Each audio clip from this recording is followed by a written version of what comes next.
Greetings from eMedi News and Heart Care Foundation of India. Welcome to the show Chat with Dr. KK.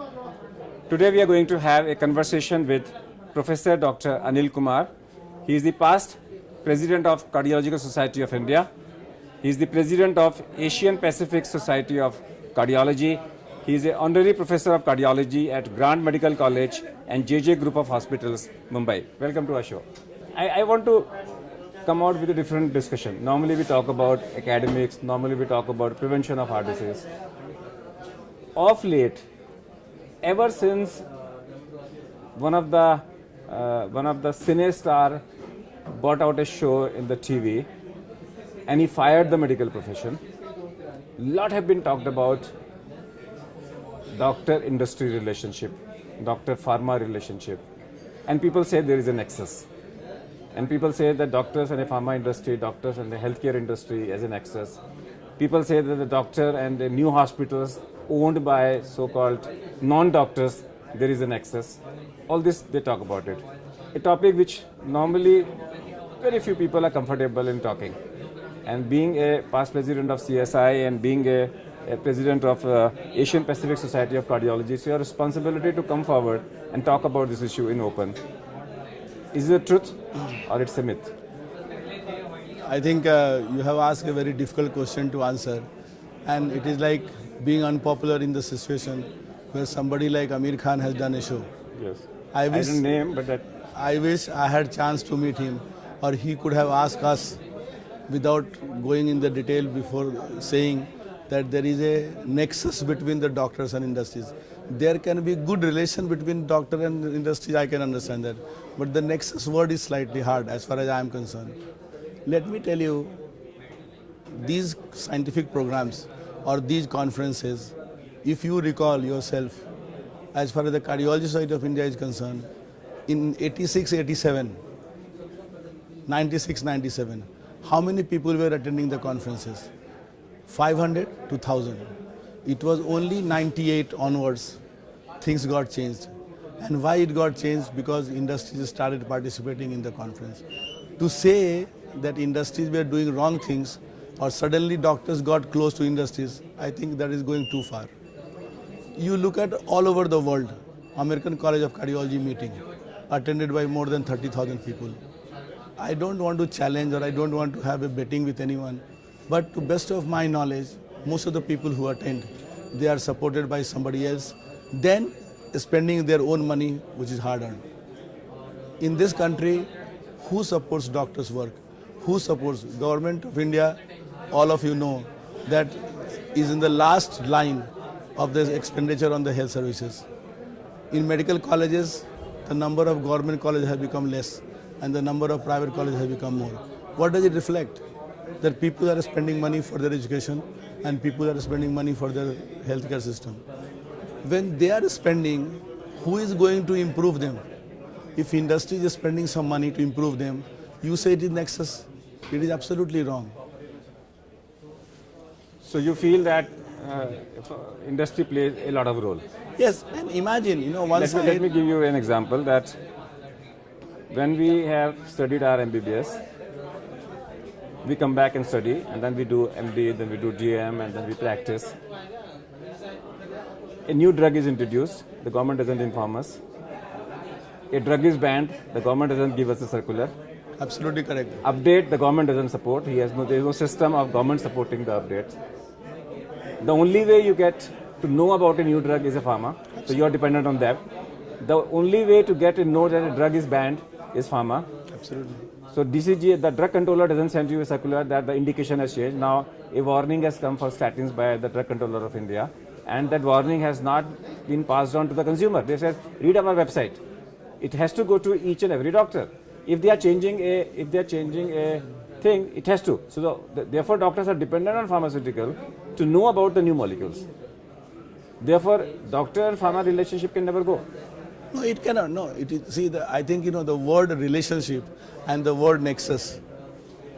Mr. Amir Khan used this word too frequently, and I think he was not right to do that. Because so you justify that pharma and the doctor and industry has to work together for the interest of the patient. For the interest of the science. In the interest of the science. See, only when the science improves, the patient care will improve. I'll give a simple example. Heart attack, myocardial infarction, and the coronary artery disease. Everybody talks. Any newspaper, any magazine, any individual you see, they will say what is to be done. I can give you 100% guarantee that if these pharmaceutical companies had not supported the program, we would not have gone to the smaller cities to give lecture that what drug patients should be given for coronary artery disease. In United States, where everything is supported by others, is still the compliance of beta blocker and antiplatelet drugs and anti-cholesterol drugs is below 50%. You can imagine when we write prescription, what must be happening here. I have no doubt in my mind that the people who are practicing as a physician, that those people would not write the drug if they would not have attended the program. This is my personal belief, and I don't think that I have anything to add into that. The MCA Act 6.8 talks about it, pharma-doctor relationship. It talks about that you cannot accept a gift from a pharmaceutical, but it does allow you to be a consultant.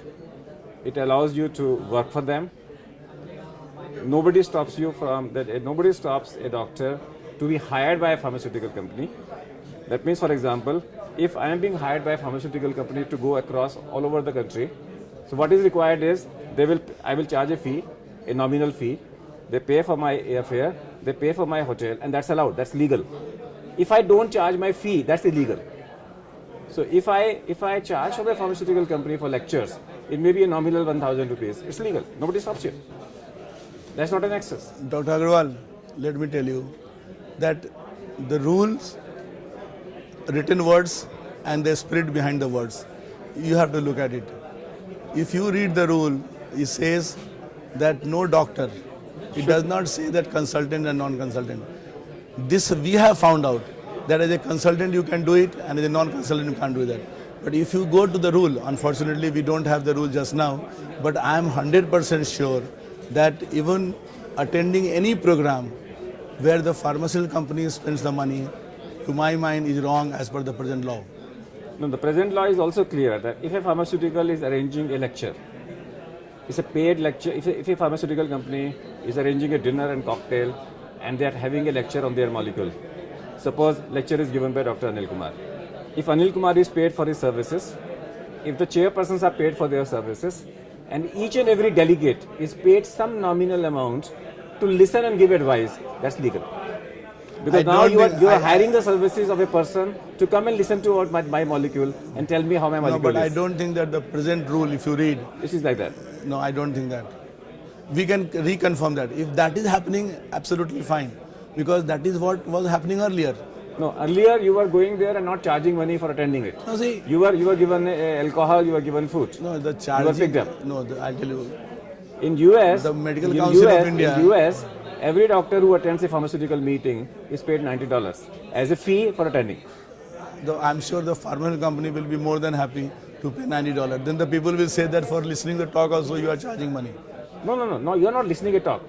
You are going to evaluate their drug whether it is useful or not. See, there is a lining. There is a thin line between the two. Now tell me, Cardiology Society of India annual meeting, in which category it will fall? See, there is a grey line between a cardiology, the doctor and an association. There is a grey line. Ideally speaking, if a organizer accepts registration fee from the doctor, is not allowed. That is what I am saying. No, what was happening earlier, that organizer would have registration fees, and organizer will have sponsors, because the registration fees is not enough to cover up all the expenses. Society has to run.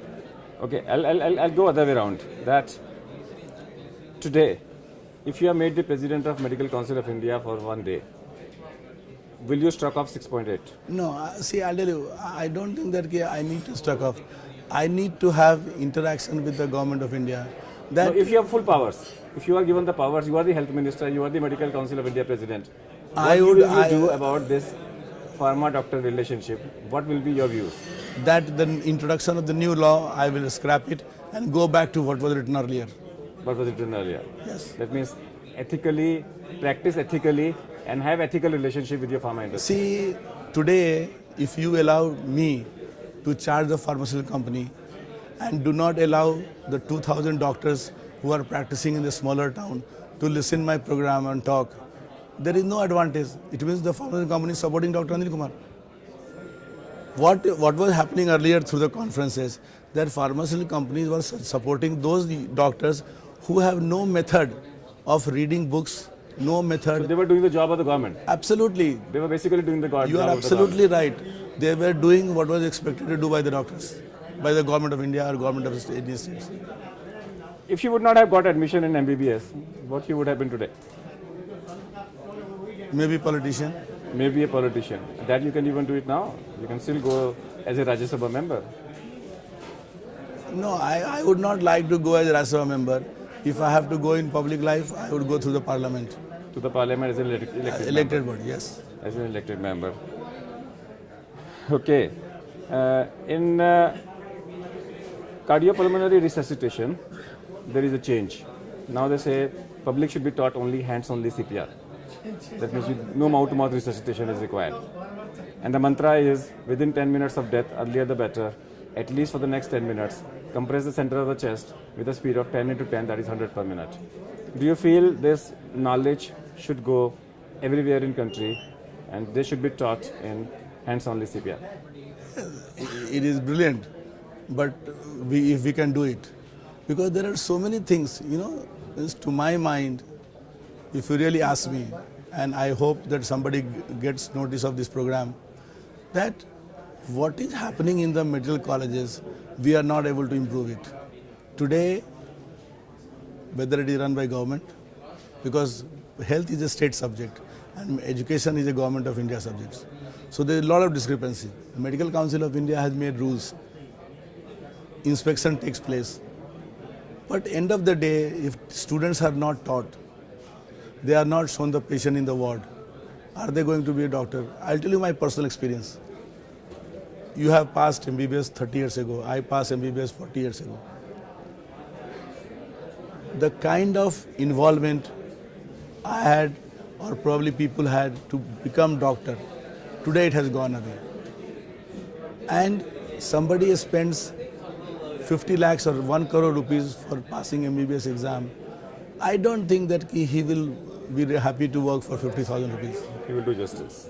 No, he can't work because all the time his mind is set that I have to earn a lot of money. I may be absolutely wrong, but this is my experience, my perception. I don't want to say that we were hardworking and the present boys are not hardworking. They are also hardworking, but their system is not The working. mindset is different.